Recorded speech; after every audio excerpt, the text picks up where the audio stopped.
Good afternoon, Penguins. Thank you for joining us for our Facebook and YouTube Live. It's so exciting as we've got 12 days until we'll be back here together. It's been fun as the calendar flipped over into August to see more of our employees having a chance to move back into their work stations, and you feel the energy on the campus. You see all the preparation that everyone is making. The campus looks beautiful. Our grounds people once again have made an extraordinary place for us to come to work and come to learn and come to spend time together and be engaged. And we have some questions that have come up since the last time we've been together. We had our live stream a couple weeks ago, and I think there were over 16,000 views, and then we followed that up with an Instagram Live, and we had in the neighborhood of 6,000 views, and this is kind of fun. I don't know what I'm going to do when school starts and I won't have a chance to be on camera or whatever, but we're excited that you're on your way back here. We're prepared. We've got many protocols in place. It's amazing the amount of work everyone's done. I know the faculty has been working extremely hard to get ready for all 5 of the different modalities that we have in place so that we can have a safe campus, we can have high quality instruction, and I know they're excited to be back before you. And I do have a couple things I want to review before we get to the top 10 questions that have been asked since we were last together.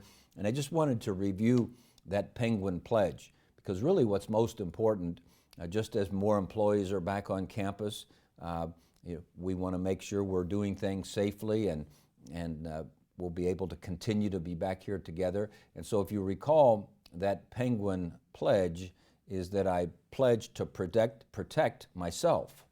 And so that means we've got to take our temperature every day. Mine was 96.8 today, down from 97.2 the last couple days. But we've got to take our temperature. We've got to keep an eye open for any symptoms, anything that might not seem right, because if that's the case, I've got to take care of myself, but I also have to do the second part of our Penguin Pledge, and that's I pledge to protect others, because we know we impact one another, and we know our health can impact others. And so as we take care of ourselves, we also will take care of one another. I pledge to protect the YSU campus, so I've got to make sure that I'm doing all of those things we've been talking about for so long. Those 3 W's. I've got to watch my distance, I've got to wear my face coverings, and I've got to wash my hands. We've got to make sure we do that so we take care of our campus. And really, as important, and really maybe more of a ripple effect at all, is we have to take care of our community. We're a part of a wonderful Mahoning Valley, and we're residents here of the city of Youngstown, and we know that when we're not in class, we are out and about, and we're doing that in a very safe way. And so we've got to keep in mind our Penguin Pledge.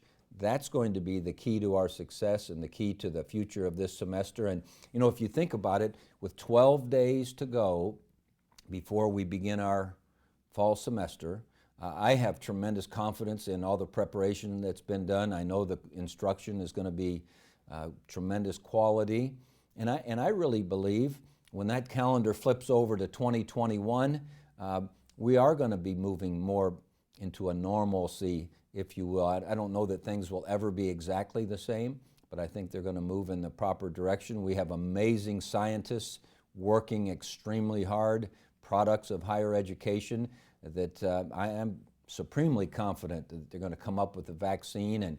And our healthcare providers, if you think about when we all came together and said, hey, we've got to be apart back there in March, the ability to understand this virus and treat this virus and take care of people enhances by the day. And I really believe that when we get to 2021, it's going to be good.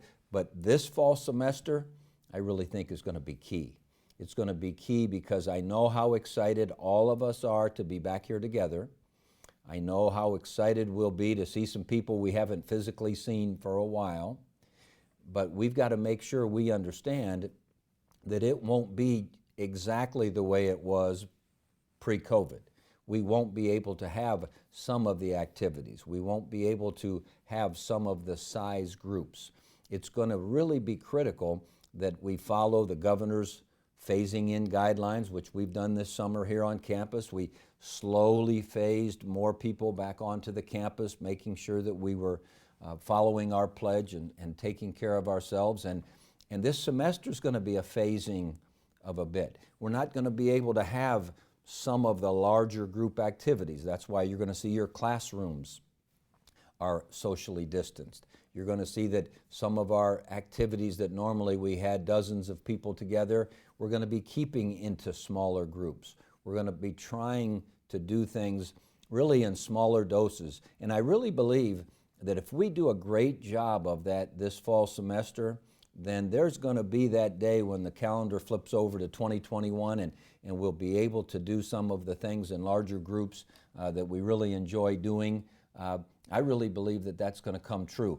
But remember, we have to do a great job of following those guidelines, because you can be sure there's lots of people out there with their cameras, and for some reason, if they see a bunch of us together and we probably are too many of us, too close, people are going to be taking pictures, sending them on, and all of a sudden, who knows, someone's giving the impression that we're not following those guidelines, and that's not something, that will be healthy for us. And so please, I beg of you, as you are getting your mindset to come back, to really get focused in on your academics and do a great job progressing toward your degree, moving toward your dreams, we've got to do so following those guidelines, keeping that distancing, keeping groups small, not succumbing to that desire that we really want to get back together and have large groups. That I think is going to be a tremendous key, and we've got to do, and we've said all along, we want to be the best campus in the nation at taking this intermediate step back to normalcy, and we start school a week earlier than a lot of the universities here in the state. And so let's set a good pace. Let's make sure we do a great job, and maybe others can replicate the great work that we'll be doing here. Another thing that we wanted to talk about is students are beginning to move in. We've had some students come in early who came from distances, and maybe they needed to spend 14 days in quarantine because they were coming from hot spots. We've had people come in who are traveling distances and getting ready, and we've had some of our students come in. Our RAs are all here. I had a chance to visit with the RAs as they're preparing to make sure that we have extremely safe and helpful residence hall experiences and so forth. So we're starting to see students trickle in, but the bulk of our move-in is going to begin on August 10th. So that's 5 days from now. First-year students are going to be moving in on the 10th, 11th, 12th, and 13th, and they'll be doing so at assigned times. So that, again, if you can picture, some of you upperclassmen, move-in day, it's a circus. There's all kinds of people around and so forth. Well, we have to take the intermediate step, and as we move back in this time, it's assigned times, we keep our distancing, and we do a great job. Our returning students will be moving in on the 14th, 15th, and 16th. Again, appointments and so forth, so that we can get back in and do a great job of that distancing that will be so critical. I'm sure our partners, whether it be the Edge, the Enclave, the Flats, Erie Terminal, our new campus lofts, which looks beautiful there on the corner of Rayen and Wick Avenue, they'll be kind of moving in various stages and so forth. But again, we've got to make sure that we do a good job of, when we get a whole bunch of people back into a facility, that we don't congregate. We do want to be able to visit with one another, but we've got to make sure we visit in small groups. And if we can really discipline ourselves to do that, it's really going to bode well for us to be able to have a successful fall semester and really mitigate this virus, continue to have the healthcare improve every day, continue to have the research for a vaccine and treatments and so forth so that we can make sure that we do our part. The fourth thing that I wanted to share with you is that we are enlisting a lot of our students to help us with two different groups. The first one is Pete's Clean Team. And Pete's Clean Team is a group of students who are going to make sure that we go above and beyond and make sure things are clean. They're sanitized, some of the common areas. Now, I know a lot of the students and the faculty are going to make sure that our classrooms as we come in and out are going to be cleaned on the way in and cleaned on the way out. But Pete's Clean Team will handle some of those areas that maybe aren't someone's individual responsibility, and they're going to make sure that our common spaces, that they're all taken care of, and we make sure we have a spotless, clean campus for all of us to be able to come and do our business, do our work, and make sure that we do it in as clean a situation as we can. And the second student group is the Penguin Patrol. And the Penguin Patrol is just going to in a friendly manner, just be on campus, permeating the campus, wandering around the campus, reminding us of those 3 W's, reminding us to watch our distance, reminding us to wear our masks, reminding us to wash our hands.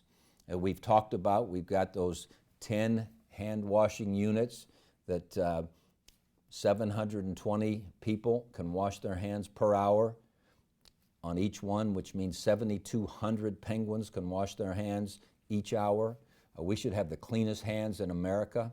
And so our Penguin Patrol, we have so many of these alliteration teams going on right now. We've got the Penguin Pledge and the Pete's Clean Team and the Penguin Patrol. They're going to make sure that good reminders to do the things we need to do to be the best of the best as we go through this semester.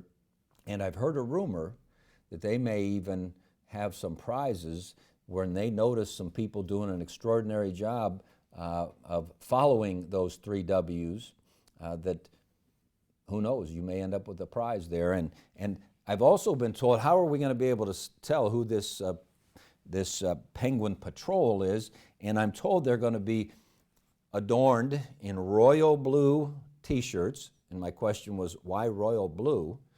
And the answer was, which made sense, well, all of us with our Penguin Pride, we wear our red, and we wear our black, and we wear our white, and we wear our school colors all the time. We wanted this Penguin Patrol to stand out, and you'll know that they're there, you'll know that they're being helpful, and they'll have great graphics by our creative graphic design students and folks here on campus, and so you'll be able to notice them as we go. So again, don't forget those 3 W's. Watch your distance, wear your face coverings, and wash your hands.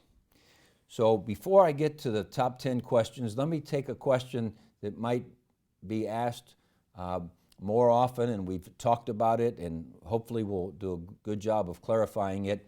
Because of the 5 modalities we have, the question that has been coming to us off and on is a little bit about the fees, especially if you're in a web-based class, which means the web-based class, you're on your own, you're doing it at the pace you want to do it, and in those web-based classes, which are just 14% of our classes, 86% of our classes are either face-to-face or a combination hybrid thereof. Those 14% of the classes, they have a distance fee of $100, and that's the only fee that they have. They don't have some of the other fees that are attached to individual classes. So if you moved a class to a web-based, and maybe when it was one of the other modalities, it was a $75 engineering fee or whatever the fee happened to be, and this one happens to be a $100 distance fee, it will cost you $25 more. On the other hand, you might find that it's the other way. In the course that was in one of the other modalities may have been more than $100 worth of fees, and you won't have any of those, and you'll simply have the $100 distance fee. So really, as we look at it across the board in the whole number of classes that are being offered, there is no difference in how much expenditure is being made, but those web-based happen to have that $100 fee, and that's the only fee you'll have for that. So hopefully that helps clarify it. It doesn't make it easier for the $100, I understand that, but that's the process that we'll go through, and that was the way that in order to be able to construct those web-based classes, they take a little bit more of a preliminary instructive part of it to have our faculty train in those areas to be able to create high-quality web-based classes.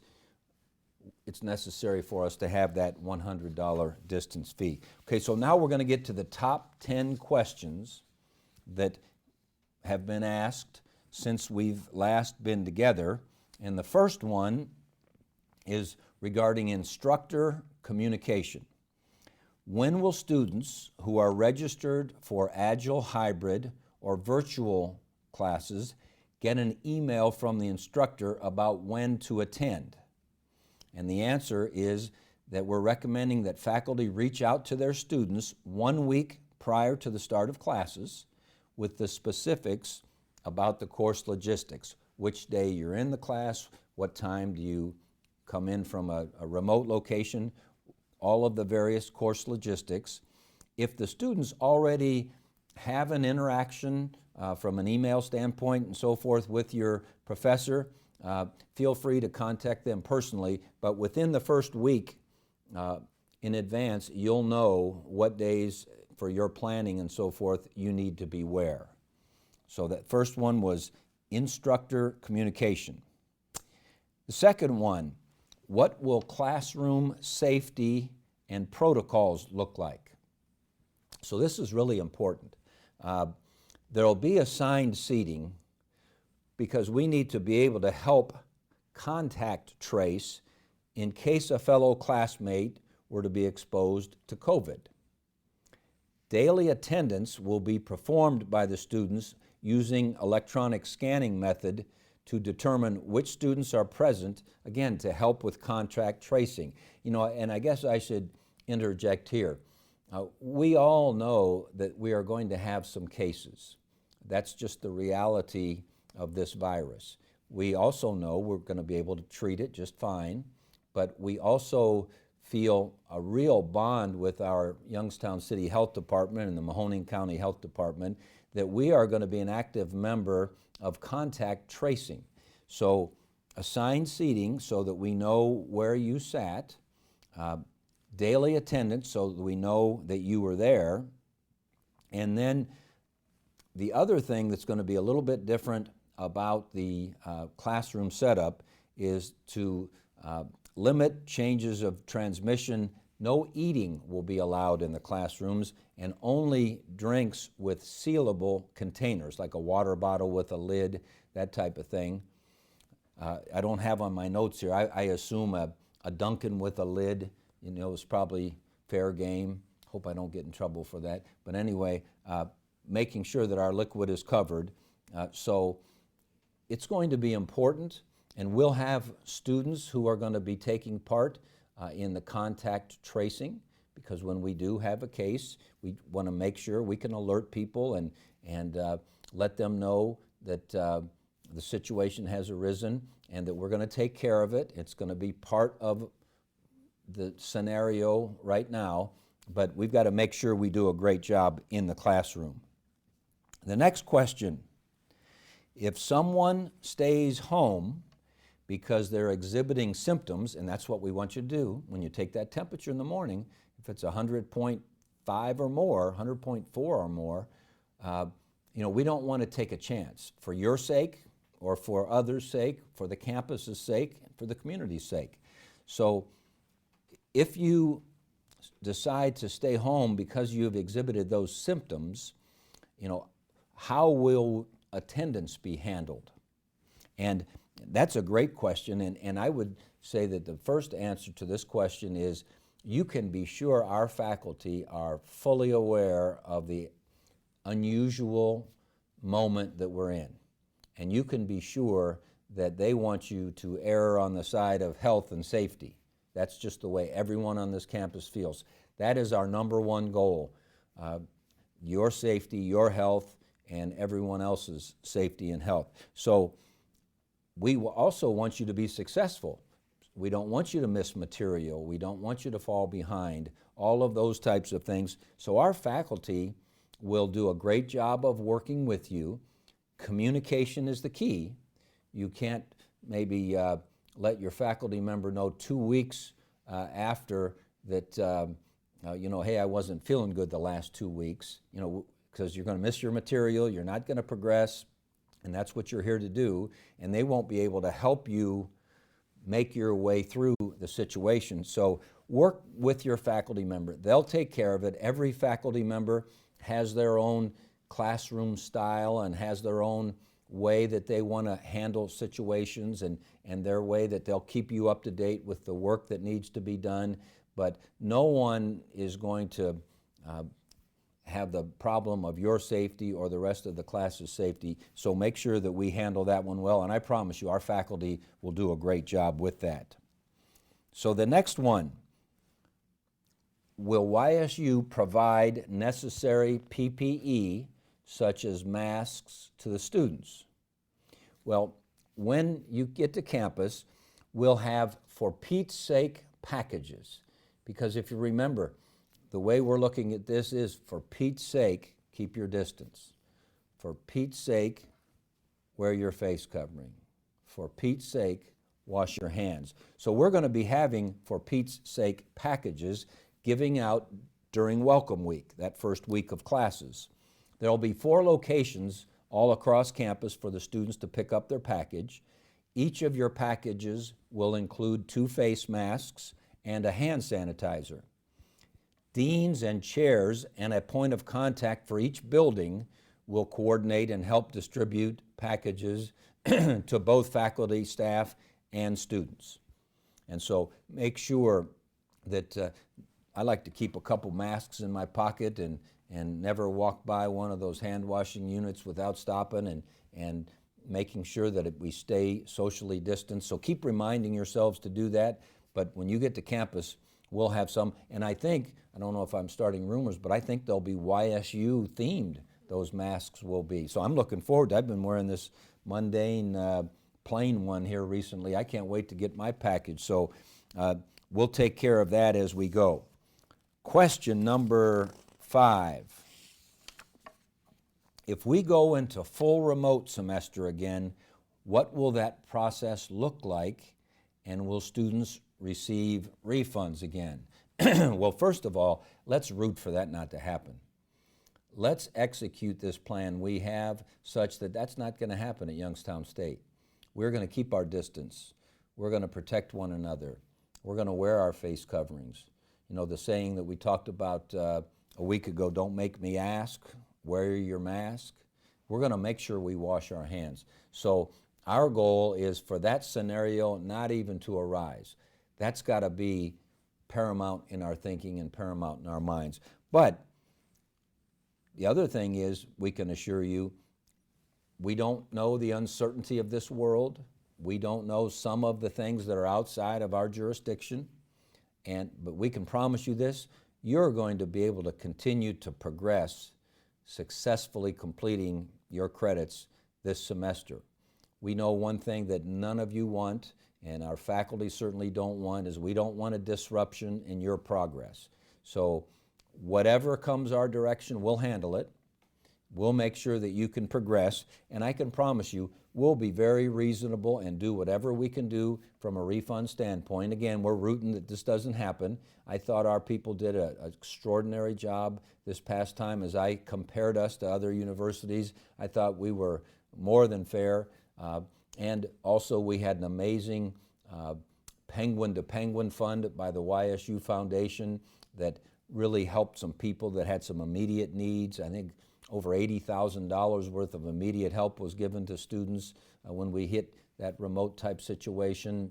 The YSU Foundation created an emergency scholarship fund for this upcoming year, which really has made a difference for some people to be able to continue their education that might have lost their part-time job, or maybe someone in their family lost their job and so forth. So you can be sure, even if the unthinkable happens, which is that we would be forced to go remote again, we're going to get things done. We're going to make sure that you progress. We're going to make sure that you're taken care of. We're going to make sure that you're treated fairly. But again, strike that from your mind. We're going to be so good. We're going to do things that we've been planning. We're going to execute, and we're not going to have to worry about that. That's certainly our number one goal. Question number 6. If I need to take a semester off, will this hurt my financial aid and scholarships? And that's a great question. I didn't even have a thought of what the answer was, so I'm going to read this to you. And in short, yes, it could. There are consequences related to financial aid if a student chooses to take a semester off. However, it's dependent on the type of aid.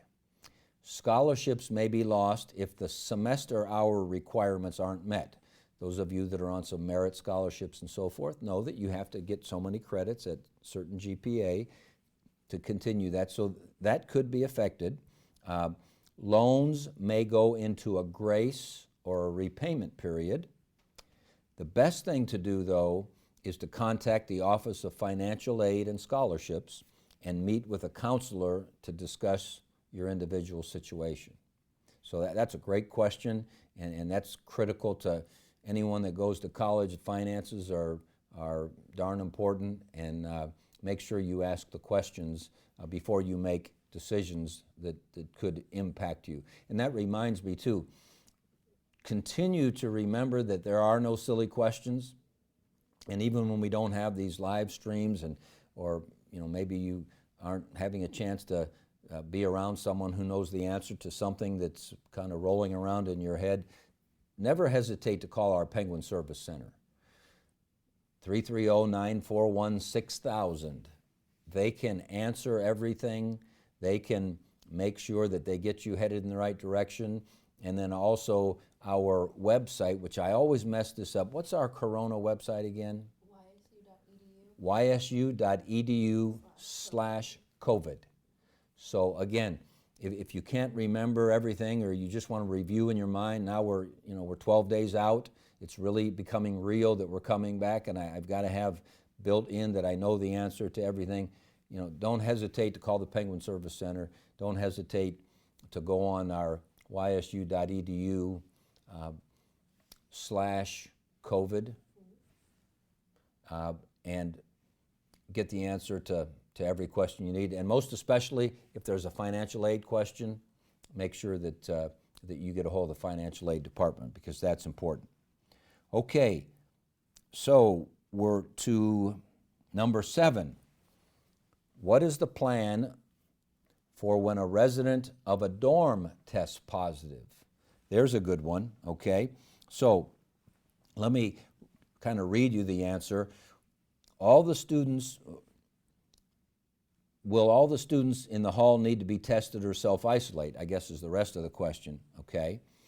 So we have a small residence hall set aside to isolate students as they're needed. And so isolation means that a student is symptomatic and or has tested positive for the COVID. And so we have the capability to isolate someone. Obviously, we have great medical care just up the street here at Mercy, if it would come to that. But really, in most cases for young people, isolation really is the answer. And we have that isolation set up, and we'll be able to do that.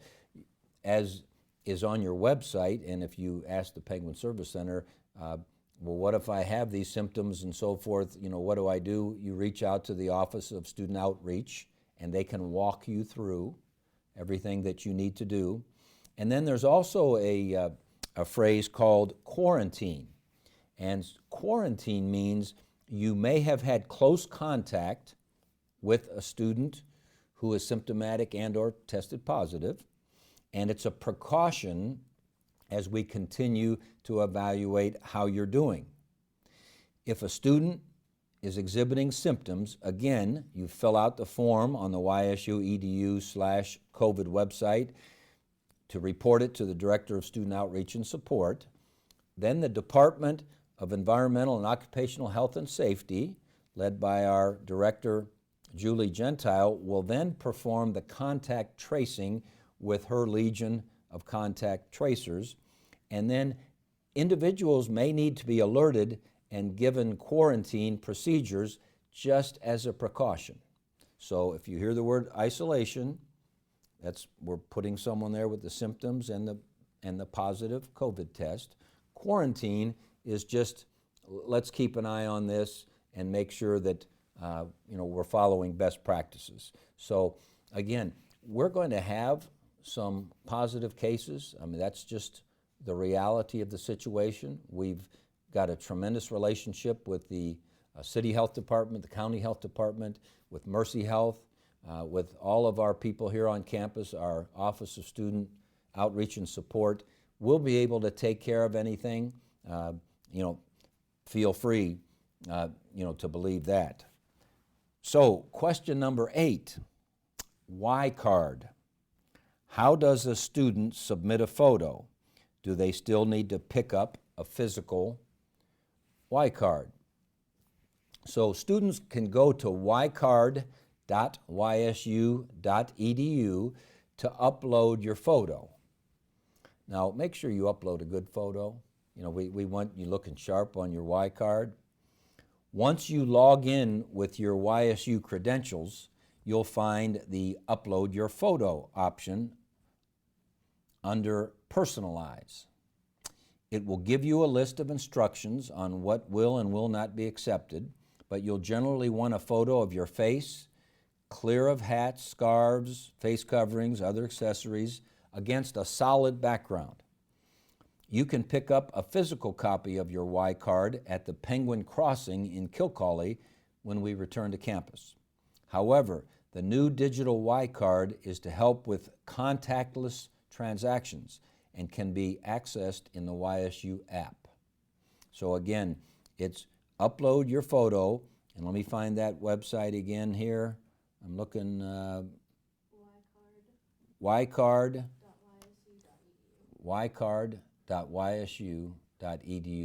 ycard.ysu.edu.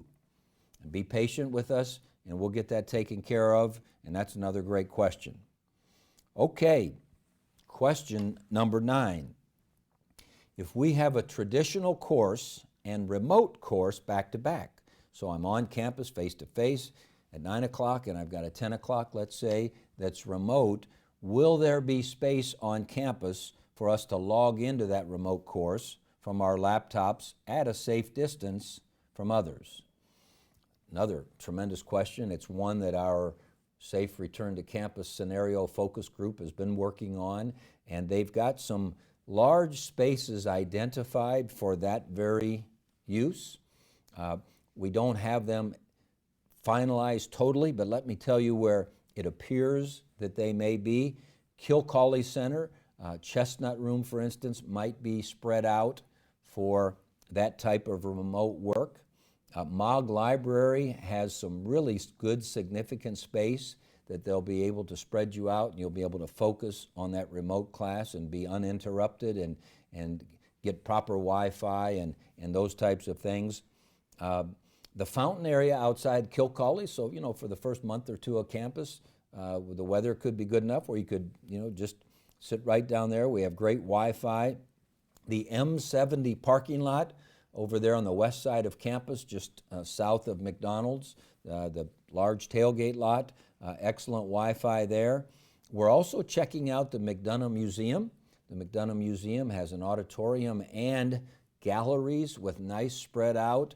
The one thing that we're really working hard on is making sure we can get some good spots for you that not only have quiet and space, but maybe the chance to be able to plug in. And so that's what we're really trying to optimize. Most importantly, we'll have several lounges and other spaces in every building throughout campus with Wi-Fi. you'll need to check in with your deans and the colleges and so forth. They'll have some recommendations for you. There may be a classroom or two in each of the academic buildings. But our ITS will identify locations across the campus that have really good Wi-Fi. We'll get this out to you prior to the beginning of campus, but it's really a great question, and there's no doubt, I'm sure many of you will have remote and face-to-face back-to-back. It could be the other way. I've got a 9 o'clock remote, but I've got 10 o'clock face-to-face, so I've got to be on campus ready for that face-to-face class, but yet I have a remote to take care of. So we'll make sure that we have that taken care of for you. So that's another great question.